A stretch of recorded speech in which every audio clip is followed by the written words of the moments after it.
Hello, litigators. Court is now in session. So, we have been talking a lot about the Idaho 4 tragedy, and it has quickly developed. They have a suspect now, everybody knows. And we have been digging into this man's background. And my gosh, there is a young lady, and again, this is going to need your own discretion and your own judgment. All information that will be provided is pretty much all is alleged. All is alleged. But there was a young lady who was on social media. And after this tragedy happened, she came out online.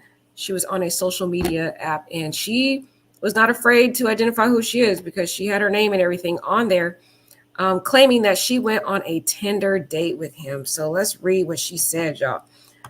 According to her, and this is all allegations, I don't know if it's true, it's just from her. She says, I went on Tinder date with Bryan Kohberger's. Girl claims Idaho murder suspect was creepy when they went out. This is her statement online of what she put. She was an internet user and she was just online and she said, I went on a Tinder date with him and he gave me really creepy vibes. I was scared to ask him to leave, so I pretended to loudly vomit in the bathroom so he would leave. Always listen to your gut. Oh my gosh, she could not have said that any more clear. I mean, always listen to your gut. You never know your gut, what your gut tells you, and that's creepy. If this is true, I mean, you'll have to judge and see whether you believe it or not. But guys, so this article just says pretty much the same thing. It says this happened in Moscow, Idaho, actually. And that's the creepy thing about it. So he went on a Tinder date with a girl in Moscow, Idaho. What? So a girl who claimed to have gone on a Tinder date with the Idaho murder suspect, Bryan Kohberger, posted on Reddit thread about her experience. So this was on Reddit, guys. So it's not like she went out seeking for clout, meaning like went to a news station and was like, I want to be interviewed. It was like she just posted on Reddit. And the user, but you can't really rely everything on Reddit because Reddit has some weirdos on there. But why would she have to lie? She put her identity on there. It's not like she posted this anonymous. Her name and everything's on there. But it says the user posted in the comment section of Hobot News. So that's where it was, on Hobot News. And it says, I went on a Tinder date with him, Bryan Kohberger, and he gave me really creepy vibes. I was scared to ask him to leave, so I pretended to loudly vomit in the bathroom so he would leave. She added at the end of her post. Always listen to your gut. Good. Now, this was one of them. But in another post, she added more details, guys. Listen to the stuff she added. She added writing, I only talked to him on Tinder. This was like over 7 years ago. He just kept trying to touch me and kept looking at me and laughing weirdly. And when I asked him why he was doing that, he literally would tell me he didn't. And then after he left, he told me I had good birthing hips. What the heck? I just never talked to him again, LOL. Good birthing hips. What in the world? It just sounds like he's a perv. Like he doesn't even know how to, if this is true, again, these are all allegations from this girl. I don't know if it's true or not, but if this is true, he doesn't seem to know how to properly communicate with a woman. Like he lacks social skills. What kind of comment is that to tell a woman she has good birthing hips and like making creepy comments? Like he doesn't know how to interact with a woman. It seems like he has these like socially awkward interactions with women. And you guys have to be reminded that we heard the same kind of creepy vibe from this guy, Bryan, based upon the bar owner, the guy who owned the bar. He claimed that in Pennsylvania, his employees, the female employees and the customers there were commenting that Bryan was making creepy comments to them also, and that he had called them the B word. One time, one girl a B word when she rejected him. And it was so bad that the owner had to write a note. They wrote creepy notes about him saying, there's this creepy guy that comes in. He says creepy things. Watch out for him. They had to literally make warnings. So what this woman is saying could be consistent with Bryan Kohberger's creepiness. But ew, guys, let's just read that again. It said, I only talked to him on Tinder. So she didn't even have a phone conversation with this guy, which is weird. She should have talked to him first, because anybody can pretend to be normal on a Tinder conversation. I don't even know how long she talked to him, but she said this was like 7 years ago. So I guess this wasn't in Idaho. Why does it say Moscow, Idaho? Maybe that's because where the article comes from. Sorry, guys. Might have been in Pennsylvania, because I actually searched her name online, and the girl is from Pennsylvania. So I'm not going to put her identity out there. You guys can go on Reddit and find her yourself, but she's on there. He just kept trying to touch me and kept looking at me. Ew, and he's trying to touch her. You don't even know her. And laughing weirdly. Oh my God. He just seems so socially awkward. If this is true, guys, I don't know if this is true, but if it is, it sounds like he was socially awkward, and he does come off as being an incel. And said, when I would ask why he was doing that, he literally would tell me he didn't. So it's like he was gaslighting her, making her feel like she's seeing things, basically. She said, then after he left, he told me I had good birthing hips, and I just never talked to him again. Ew, that is so creepy, guys. What do you guys think about that? Let's see. Then this person says, the post, which cannot be verified, comes after a classmate who went to the same high school as Kohberger revealed that he was shy and had a very small circle of friends in high school.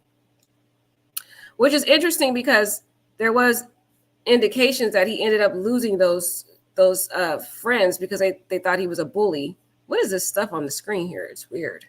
I don't know why they got this on here. Sorry, guys, about that. Several of his classmates, mostly girls, reportedly threw things at him. Okay, because he was bullied in school, guys. He was bullied because of his weight. So look at the background. It's so important for us to look at the background of these individuals, because it really will paint a picture for why, in my opinion, he formulated this deep animosity towards women.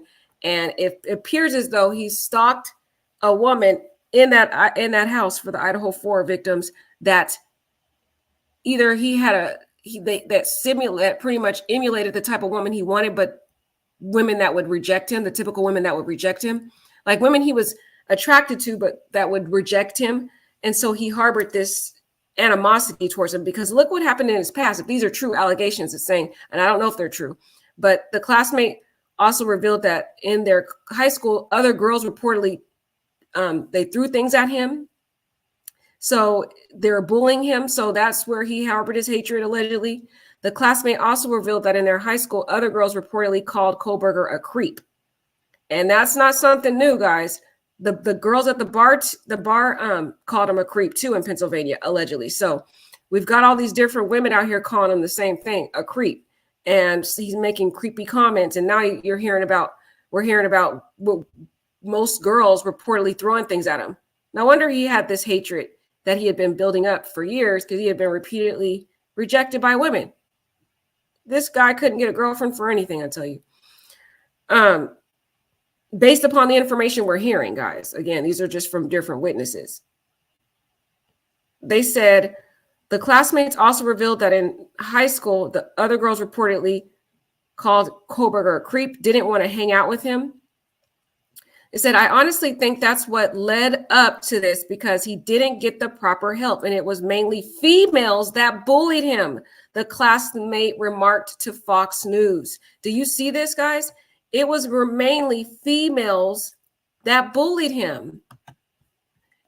The different witnesses that we're hearing from is describing a repeated history in this man's life of repeatedly being rejected by women, dating back, we can at least date back to high school, even into his adult years, where he's still trying to get attention from these women at bars, and women are still calling him creeps. Now we have a woman coming out on Tinder saying she went on a date with him. She thought he was a creep. So it's like, guys, something's not right. There's a pattern here. It seems like this man is an incel, and he saw at least one or multiple girls in that house. I'm thinking it's one, though. I'm thinking Kylie, but that was still me. Anyways, Anyways, I could be wrong. It could be one of the girls. Either way, he saw the woman that he was obsessed with in that house, or women, and these women emulated, or they represented, the type of woman that this man has always desired to have, and the same typical woman that was always rejecting him. And then he harbored this desire to want to be violent. Okay. But he had to build up to it. So he thought going to school and studying all this criminology and different things would help him deal with his issues and his psychological trauma and problems and figure out, well, what's going on with me. And then it started to change to where he wanted to actually carry these crimes out. And then that's when he started doing these weird Reddit posts. And I know they said it was for school, but guys, there's information out there that even after school was over, he was still talking about he was still trying to get answers to these weird, disturbing questions on Reddit about why they choose their victims, why they choose the methods they choose. So it sounds like this guy was working up to this, and he had a secret fantasy about it. And he picked his victim many months before based upon the probable cause affidavit. But let's look at what she said again. This is the actual screenshot so you can see it. This was from Hallbot News on the Reddit. And the girl came on here. She had her photo and everything. She said, I went on a Tinder date with him and he gave me really creepy vibes. See, another person, all these girls have repeatedly rejected this guy. Girls throwing stuff at him in class, girls making fun of him, girls rejecting him on Tinder dates, girls rejecting him at bars. This man seemed like he's had repeated rejection from women. He's an incel, guys. That's what he is, in my opinion. Again, Bryan Kohberger is innocent until proven guilty. All these are allegations from people that have claimed or alleged that they know him or have met him or encountered him. But the patterns that they're sharing with us, it sounds consistent, each person coming out, and they don't know, each person doesn't know one another. So it's interesting that this girl comes out. She said, I went on a Tinder date with him and he gave me really creepy vibes and I was scared to ask him to leave. So I pretended to loudly vomit in the bathroom so he would leave. Always listen to your gut. Good thing you thought of doing that and that he actually left. That's what somebody responded to her. And they said, great thinking. And they were like, oh my God. So that was where they got that from. And we already know he's detained. We don't want to go into that. Then she writes again on this Hallbot News. No, these people are responding. They're like, dude, you have any messages with him? Or how was he creepy? Yeah, if she gonna come out, she might as well give us the messages. She said, I don't think so. I'm pretty sure I only talked to him on Tinder. This was like over 7 years ago. Okay, it was 7 years ago. So she probably doesn't have that anymore. He just kept trying to touch me and kept looking at me and laughing weirdly. And when I would ask him why he was doing that, he literally would tell me he didn't. And then after that, he left. He told me I had good birthing hips and I just never talked to him again. LOL. That is creepy. I bet she's so glad she got out of that alive. Wow. Oh my gosh. And this is just a reminder when they said Kohberger reportedly once posted a Reddit looking for ex-offenders to take part in a study project before carrying out the tragic killings. He had told potential participants that he was interested in how emotions and psychological traits influence decision-making when committing a crime, in addition to how they prepared for their crimes and how a person approached their target before making a move. He also asked about people's most recent criminal offense and their thoughts and their feelings throughout the experience. So that's sick. It sounds like he was trying to find details from people who had already committed these crimes so that he can learn how to do it successfully. But in a way, deep down, guys, as we looked at that probable cause affidavit, something in me tells me that man wanted to get caught. Because he spent all this time studying all these years. How do you neatly place the sheaf right neatly next to Maddie? And it seemed like he placed those bodies there. I'm just saying, it's just my opinion. He comes off to me as somebody who is narcissistic, who wants credit for what he does. It seems like, but he wanted to give the officers breadcrumbs. Even though he turned his phone off at the time of the crime scene, it's like he kind of choreographed. It feels like he choreographed this crime, but he wanted to get caught and give the authorities just bits and pieces of information he wanted them to have. The guy's sick, in my opinion. The arrest was made according to James Fry, the chief of Moscow due to 19,000 tips. Now we don't need to go on all this because they're going to give us all the redundant stuff that we already know. But don't you think that's quite disturbing, guys? When I think about this and all the different people coming out, all I can think of is he really fits the definition of an incel. Don't you think? What do you guys think? Do you guys think this man, the more information coming out or allegations, let's say allegations, because again, we don't know who these people are. But the more allegations come out from various witnesses out there, the more I keep thinking this man seems to be an incel. Don't you think? What do you guys think? A member of an online community of young men who consider themselves unable to attract women. All these women coming out saying they rejected him, or even the bar owner saying that women over there was rejecting him. So it seems like he's unable to attract women in this way, that right here on the S word, in the physically way, typically associated with views that are hostile toward women. And it also appears as though he doesn't know how to have a real relationship with substance with women. I think he only sees women for their physical contributions, meaning he looks at women as objects.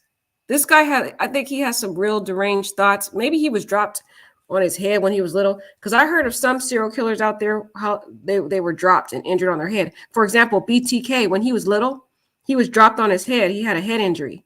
So some of them have head injuries. I really am curious for them to figure that out, because something was, the way he looked at women, it wasn't like to actually have a relationship with them. It was more like they were objects. And so when he tried to communicate with him, he always came off as creepy because he didn't know how to have a real conversation with women, like a conversation of substance, like you and I would have. We talk to somebody about certain things.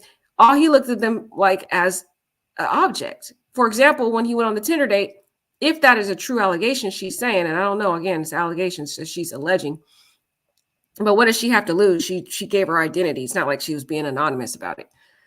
But anyway, she alleges that he talked about her birthing, her hips, having birthing hips, and then how he was touching her. And then also the allegations from the bar owner, he claims the women were saying that he was asking, Bryan was asking them where they lived, who they came with. So it seemed like he didn't really have quality conversations with these women. So he always came off as awkward. So in my opinion, it seems like this guy was kind of like a perv guy that just looked at women as objects and fantasized about these women in an objective way, like just physical, perverted way, and probably watched a lot of, obscenity stuff online and fantasized about these women, but could never get a woman himself. And so it built up this psychological aggression in him. And he really didn't get a gratification from normal relationships. He got gratification, in my opinion, from some sick stuff, kind of like what BTK. BTK's gratification was buying, torture, and the K word. Whereas Bryan seems like he likes to use knives, and in terms of for the women he's attracted to, stalking them and then doing that. But he never had the guts to do it until he started studying and trying to figure out how to master and build up to it. And I still think back to that little dog that was unalived, brutally filleted, guys, just back in October, a month before this happened, or not even a month before, a few weeks, because it happened October 21st. I still feel that. I hope the authorities look into that dog's death and they really, really try to see if they can prove what happened with that, because we might be surprised. They need to maybe look at the pings, his cell phone pings during the time of when that dog was unalive. They may be surprised to find that Bryan was in the area, because he was over there 12 different times. I don't know if they're looking into the dog's death, but I really hope they do. And I hope they look at Bryan's cell phone pings during that time, because I don't think he would have really paid too much attention about turning his phone off during that time, considering the fact that it's a dog. He didn't think people were going to really look into it. So I'm hoping they do, because honestly, it just seems there's a pattern with these serial killers. They always tend, and he's not a serial killer. He didn't get that far, but he would have been if they let him, if they would have If they never found this guy, he would have did it again. He would have worked himself up to do it again because it's like an addiction. Once they get that thrill, and it seems as though after he did it, according to his classmates that observed his behavior, he seemed happy and excited and animated afterwards. Different, contrary to how he ever behaved in class before, whereas he was really quiet before. So based upon that, it seems as though after committing these unalives, these tragic killings, he got a thrill out of it. It was like a physical gratification that it was so electrifying for him, very sick guy, that he would have eventually wanted to do it again. He would have been satisfied for a little bit, kind of like what BTK did. They get souvenirs and different sick stuff like that, and then they kind of relive the thrill of what they did for a while. And once that thrill goes away, sometimes for BTK, it took a couple of years. He was still living. He took like souvenirs and different stuff like that. I know it's sick, guys. These people are sick. They get a thrill out of it. And then once the thrill goes away, then they want to do another. They want to commit another one. So then they start looking for the next victim. That's what I feel like Bryan would have did if he got away with it. And again, these are all allegations. Bryan is innocent until proven guilty. But that probable cause affidavit, I'm just saying, was really excellent. Probably one of the best probable cause affidavits I've seen. And I'm just saying, so far, we haven't got to all the evidence, but so far the prosecution has a strong case, circumstantial case right now. So far. Okay. But y'all tell me what y'all think. I'm gonna have to do a separate video on tonight. I'm gonna come back, y'all, and I'm gonna do a separate video talking about the two with surviving roommates. We're gonna kind of break that down a little bit more and look into some more stuff, y'all. This case, we got to kind of take it bit by bit, piece by piece. Oh, look at Shelly's here. I didn't even see Shelly. Hi, Shelly. This is my lunch break, y'all. So I got to leave soon to go back to work. But hi, Shelly. Yeah, Shelly, girl. I'm always on here later because I actually have a real job. I work as a full-time attorney. So I am on my lunch break right now. And I had to get on this story right now before I go back to work. But Shelly's here. Hi, Shelly. Hi, Ellen. Hi, Ashley. Happy Friday, all my beautiful people in the chat. Y'all tell me what y'all think. But the more I hear all this information, I'm starting to build a profile of this guy. And all I could think of, based upon all the information coming out, is that this man is an incel. And he has a narcissistic characteristics. Lots of those. We could break that down too. If y'all want to do a whole live on that, there's so many different indicators of that. But Shelly says, I totally agree with you as far as not knowing how to talk to women, because people that were in his class said he always had to make himself look like he was way smarter than everyone else. Exactly, Shelly. Exactly, girl. And I did a whole video on that. We did separate videos on all this stuff. So yes, exactly, Shelly. He seemed very socially awkward. And then we also talked about on another live, Shelly, was he made a girl in the classroom cry. Well, not really. I felt like she cried because he mansplained to her. He kind of talked down to her. And it was so demeaning to the young lady. She stormed out of the classroom like in an emotional outbreak. She just had an emotional burst and just stormed out because of what he did, how he was treating her. And she left all her stuff in the room. So it's like there's different women out there giving their own separate allegations about this man. And it's like, as you put the pieces together, you're like, man, this guy seemed to not really be able to communicate well with women. It's sick. It is sick. Isn't it? Oh, yes, Ashley, I'm with you. I am with you, Ashley. Law enforcement did an incredible job. They knew they had to dot their I's and cross their T's because they were not dealing with a typical offender. Granted, they got the right culprit. Yeah, right. Allegedly. But I honestly, okay, I'm going to give my opinion. I think they got the right person. How could you not see it? The cell phone pings don't lie. How many times he was at that house, even the night of, in the early morning hours? Guys, those, the DNA, I mean, but again, that public defender that he has is really good too. And we're going to talk about the evidence, y'all, because the investigator that is investigating the crime scene for Bryan's team worked on Tupac's case. So I got to come and do another live on that. We'll talk about that too. We got to break this down. There's so many different pieces to this. So I'm going to do separate videos on it, y'all, because there's so much coming out. And I don't want to make, my last night's video was like 3 hours. So I'm trying to make them shorter, guys. But sometimes we got to go deep into it when we have more information. Yeah, they're always proven innocent until proven guilty. We know that, Ashley, girl. Yeah, she knows too. She like, yeah, we know that. But we still gonna talk about it, y'all. We still gonna talk about it. We're still gonna give our opinions and we're still gonna give our analysis, even though he's presumed innocent. We still can talk about it. We shouldn't just sit here and look like deer caught in headlights. No, we gonna talk about it, okay? And we gonna give our opinion. Right? His DNA is on the sheath. Man, guys, I'm still feeling like I need to hear more information because I feel like he wanted to be caught. He is enjoying this way too much. He is a narcissist. He comes off similar to BTK. The more I study BTK, the more I see the characteristics in Bryan. I want to encourage y'all to look into BTK. You'll see what I'm saying. There's a lot of similarities with these two guys, and it helps you understand kind of the mindset of Bryan when you understand BTK's mindset. That's why I'm saying I feel as though Bryan wanted to be caught. He wanted people to know it was him. That's why he went back to the crime scene like within a couple of hours after it happened. After it happened, he goes back and he wants to go and enjoy to see the whole thing unfold. And when he gets there, no cops, nobody's there. He's like, what? Seriously? There's two different theories there. Either he went there to get the sheath, if we want to look at it from him making a rookie move mistake, or if you want to look at it from the mastermind, arrogant narcissist who wants to be discovered and strategically left that sheath there, because he left that, the sheath was left in such a neat position. They said it was laying right next to Maddie. How did you not see that?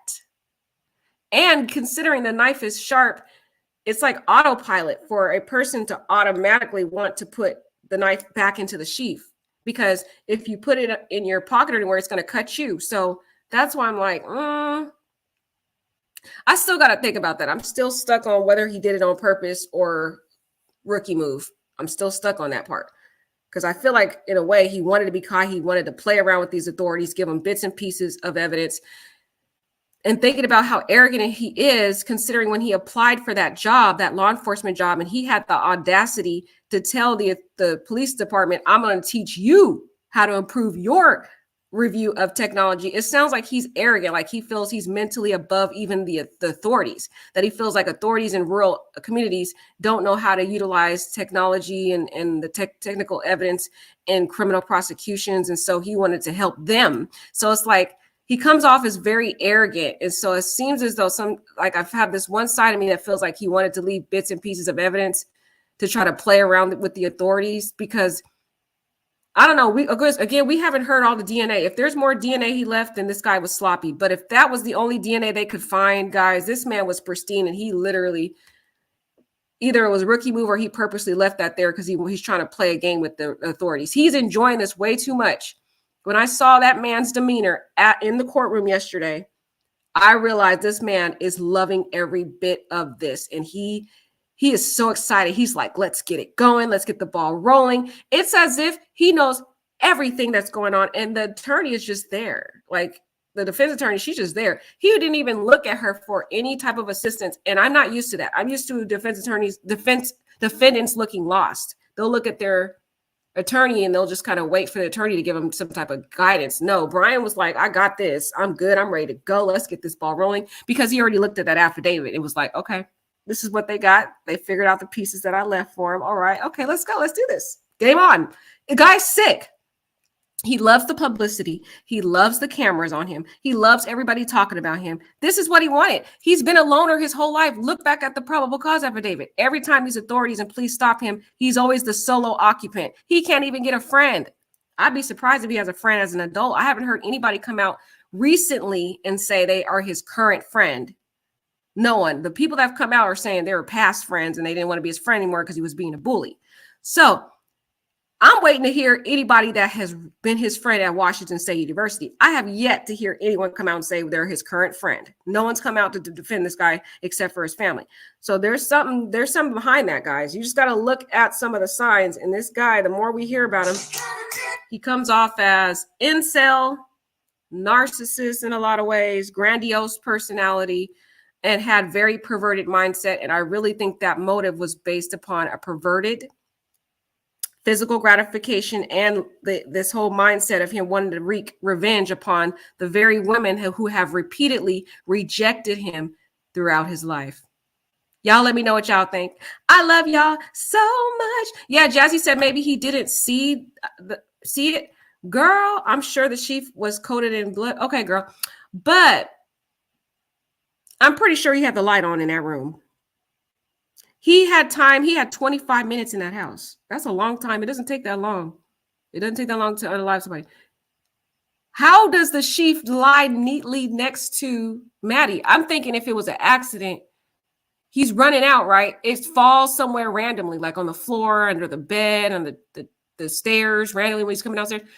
It's lying. He remembered enough to take the sheaf from downstairs into the next bedroom. So he's not, so I have a hard problem with it. I still can't make my final conclusion on that yet. I'm still stuck with the two theories. I haven't made a final determination on my opinion, but I'm loving your you guys' outlook on it because you guys are giving different perspectives. I still think it's on purpose for some reason in my gut, but I'm gonna keep looking at this guy. I'm gonna look at him in some different hearings, get more information on his background, and then maybe I'll have a decision on what I think. But I still can't let it go that I think something's off about it, guys. Right? Ellen says I think he was too arrogant and made mistakes because his head was too big. Well, that was another thing people were saying. That was another people were saying, y'all, but he may be, but it just seemed the way it left. It was so neat. Weird. I feel like he positioned the bodies too, because the bodies are left on the bed. They were awake. What did he do? Lean over the bed while they're awake? I'm having a problem with this. I got to still look into this, y'all. Something about it don't sound right. I'm just saying. All right, guys. I love y'all so much. Wait, Shelly says, I know tonight's live is going to talk about one of the survivors, but I wrote a long thing about, I just pray that everyone gives her grace. Yeah, girl. Yeah, I understand. Shelly, yeah. Although people were giving her grace, it's still something to talk about. I'm still going to analyze the case, and I already gave my position on it. I'm going to give both sides of what I think. I'm not going to just hold back. And I already told people not to go after the roommates because I don't think any of this is their fault. But I still want to talk about it and also encourage people not to go after these people, which I already said in my last video. But I'm talking about from a legal perspective. And from a legal perspective, it is something that the prosecutor must address in the trial. They must, because they do not, even no matter how much we or tread lightly in YouTube's world, the jurors are not going to tread lightly on these witnesses. They're going to have questions. So I have to come from a legal perspective because that's what my channel is about. So I'm saying from a legal perspective, that is something the prosecutor will have to bring out, and he or she will ask that question during the trial because they know that the jurors are going to have an issue with that, and probably even the defense attorney can try to raise reasonable doubt and say, "Oh, see, why this is what the defense attorneys are going to do." You guys have to understand how a trial works. The defense attorney can go and try and say, "Oh, see, look how the roommates didn't call for 8 hours. They were the ones who committed this crime. They had the time. They had the resources. They waited 8 hours while these bodies are in the house and they didn't call the authorities. They had time to clean up, shower, and everything." They're going to claim that it was possibly the roommates that did this crime because that's what the defense attorney is paid to do, raise reasonable doubt. So it is a discussion that we have to talk about. Although I don't encourage anybody to go after these girls. I personally don't think it's any of their fault. But legally, in the court of law, I'm telling you, those defense attorneys they have to do that. That's their job, to raise reasonable doubt. So they're going to try to come up with reasonable reasons for. That's why I think Bryan purposely left those girls alive. He's trying to frame them because that's what the defense attorney can do. The defense attorney can say, those roommates did it. DM is the one that did it. She had the motive. She had the opportunity. She had 8 hours. She never called the police. She was showering, cleaning up, got rid of all the evidence, got rid of the knife and everything. And how did the DNA get there? Well, there's parties all the time. He came to the parties. He'd been there 12 different times there. Oh, people probably didn't see him because there's tons of people at those parties. He was there just chilling out by himself. He is kind of a loner, so he wanted to hang out with some of the people. Nobody wanted to hang out with him. He had some drinks and he left. That's how defense attorneys work, guys. So it is something we need to talk about because the defense attorneys are not going to be light on these girls. I'm telling you. On the other hand, I understand where they're coming from because I was in a sorority, so I know the whole structure of how those houses run. I've talked about it on my last live when I talked about the probable cause affidavit, so I get where her mindset was. But that's going to raise problems. At least that's going to be something the defense attorney is going to try to come up with a theory on. to say that this is what they had the crime and opportunity to do it while they were asleep. They waited for them to go to sleep. They wait the whole 8 hours. That's a whole window where those roommates were cleaning up and getting rid of evidence. That's what they're going to allege. That's what the defense is going to claim. Okay, well, and if they don't, that's something they're going to look into doing. I'm telling you, because they're trying to raise reasonable doubt, and their whole goal is to implicate the crime onto somebody else, which is why I'm starting to really think that maybe Bryan had this whole thing figured out and wanted to leave those girls alive to have that opportunity to argue that it was the roommates that did it. That's why he's sitting there so relaxed and smiling in court. He knows what he's doing, guys. I'm telling you, this guy is not stupid. I think he has this whole thing choreographed, in my opinion. But y'all let me know what you think. Take care, guys.